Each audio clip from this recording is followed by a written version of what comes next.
Welcome to a new Smart Money video, and today we're going to look at the foundations of a financial plan which enables freedom. Have you ever asked what are the key thoughts and attitudes that someone needs in order to be financially free? How do I manage my finances towards freedom? How can I look at money and work with money in a better way?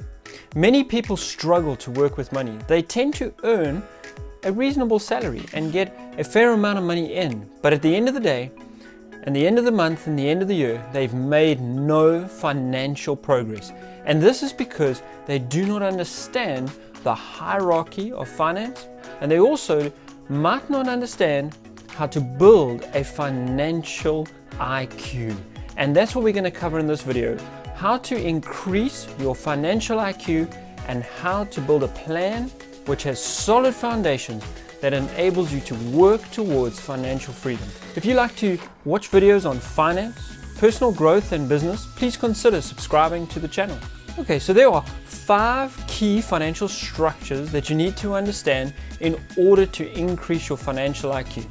Some of these you would have heard before. In fact, you've probably heard of them all, but you may not have seen them in this light. Now, for those who are wanting to build a plan, pay careful attention, because at the end we're going to bring this all together in a way that enables you to answer some critical questions about your finance and about how to increase your wealth year on year, not through gimmicky, overhyped or crazy ideas, but through solid administration of finance. So what are the 5 building blocks? Well, it is firstly income. So that is your job, rental income, perhaps some side hustle income that you get, or any money that comes in. Number 2 are your expenses. That's money that goes out. That could be the Netflix subscription all the way through to your rent, your house mortgage payments, and so on. Number 3 are assets. Assets are physical things that you're owning that are worth something, that if you sold it today, you would get money for. That's the classic accounting definition. And number 4 is your liabilities. Liabilities are things which really are loans where you owe money. So on your home, your mortgage is a liability and the home is an asset. If you subtract the two, you get how much positive equity you have. Now, the 5th one is cash flow. And cash flow is really what you get from your different assets or businesses that are in operation, and that's what really builds wealth in an exponential way. So that's where you want to head to. But how do we build a plan that can get you there? If you're enjoying this video, please remember to hit that like button. So what does the hierarchy of financial IQ look like? What is the things that most people do, that some people do, and that very few people do? You see, most people have the foundation in place. They know what income is coming in and they know what expenses are going out. Now, if you don't know your income coming in for the next 6 months, or you can't estimate it, you need to solve that problem. That is critical. It is a massive problem if you don't know that. Number 2, you need to understand the expenses that are going to go out over the next 6 months. If you don't know that, it's a massive problem again. You've got to solve it. So the very foundation is, what are my expenses? What are my income going to be over the next 6 months? And I say 6 months because it's not just about the next month. Most people can figure out the next month. It's about thinking forward and looking forward in time and figuring out, what am I going to need in order to pay all the expenses, and what can I expect coming in? Because if there's going to be a problem, it's better you find out about it today and that you deal with it today, and you start creating plans and working those plans into action to solve a problem, rather than just all of a sudden be, I have no money. So that's the foundation: income and expenses. The next level up is about assets and liabilities. Now, a few people do this. Every 6 months to a year, they'll look over their assets and they'll say, well, what is my house worth? What is my car worth? And they do a classic accounting evaluation of assets. I personally prefer Robert Kiyosaki's version of an asset. An asset is something that produces an income, and that your house is actually a liability.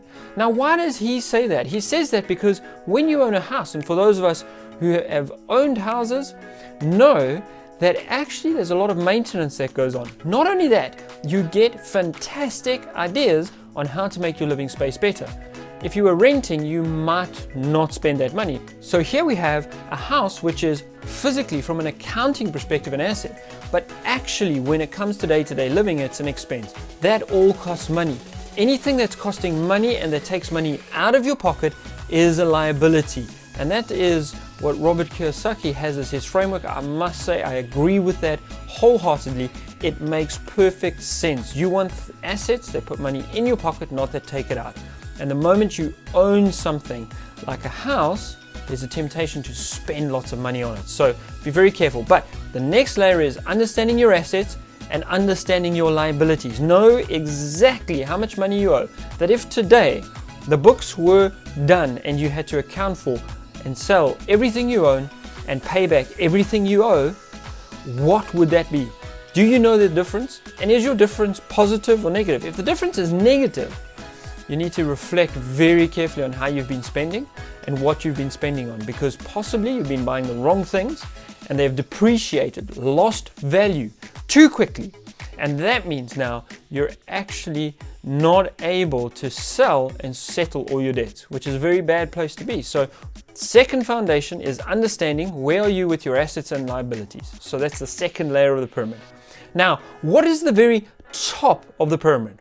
And this is cash flow. This is about money coming in from your assets. You might have to do a little bit of work for these assets to bring in the money. So if it is investing in stocks and it's about dividends, then it is about choosing those stocks. If it is rental income, then it is the properties that you have bought or property clubs you're a part of or shares of property corporations and funds that you own which bring in some income, or any other business or idea that brings money in. This is cash flow. This is at the top of the pyramid because ultimately this is what builds financial freedom.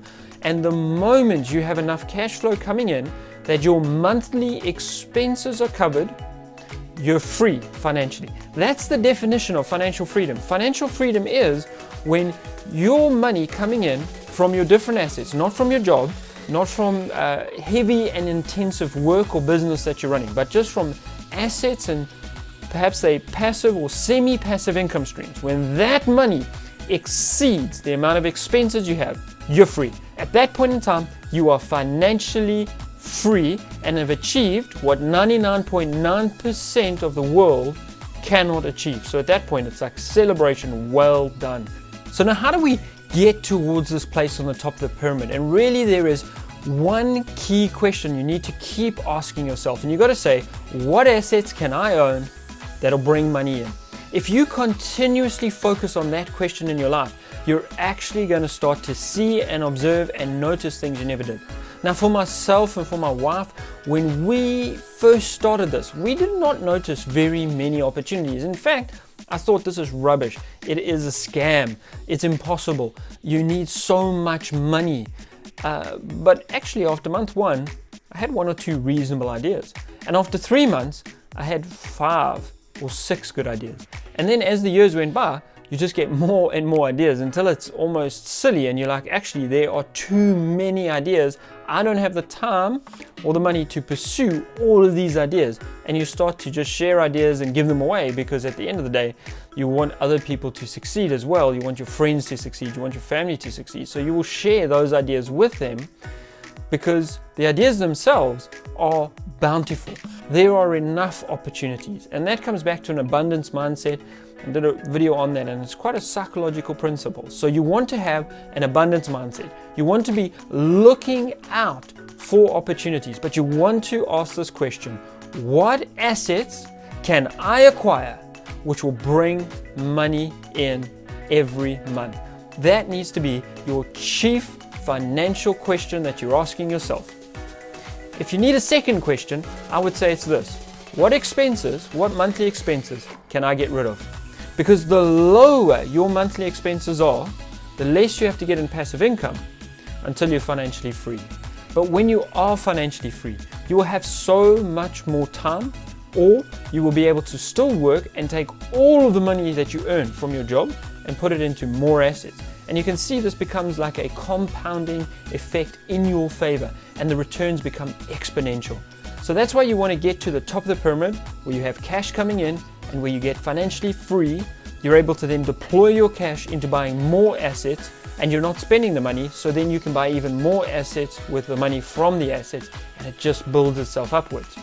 Of course, at this point in time, you're probably free to adjust your lifestyle, to go on more holidays, or to have and spend that money because you're now getting it in. But not only are you getting it in, you've built the pyramid in the right way. You know your income, you know your expenses, you know your assets, you know your liabilities. You have positive balance. If you take all your assets minus your liabilities, it stays positive. At the very top, you have cash flow coming in, and that has exceeded your expenses on the bottom of the pyramid, and you're free. Now you can spend your money responsibly. If you buy an expensive car at this point in time, it is actually okay, because you know what? You've got the money in to cover it, and it's not money from you working. In other words, you don't have to keep working for your car. You don't buy the car once, pay a deposit, and then work every month for the next 5 years to keep the car. Rather, you have the money and you buy it, and then it's yours. That is a far better financial place to be. That is about having strong foundations which bring a radical transformation to the way you deal with money and to the way you look at money in your life. So I hope this video has been helpful and interesting and thought-provoking today. Please do remember to subscribe to the channel and share this video with someone else, because together we can create an abundance.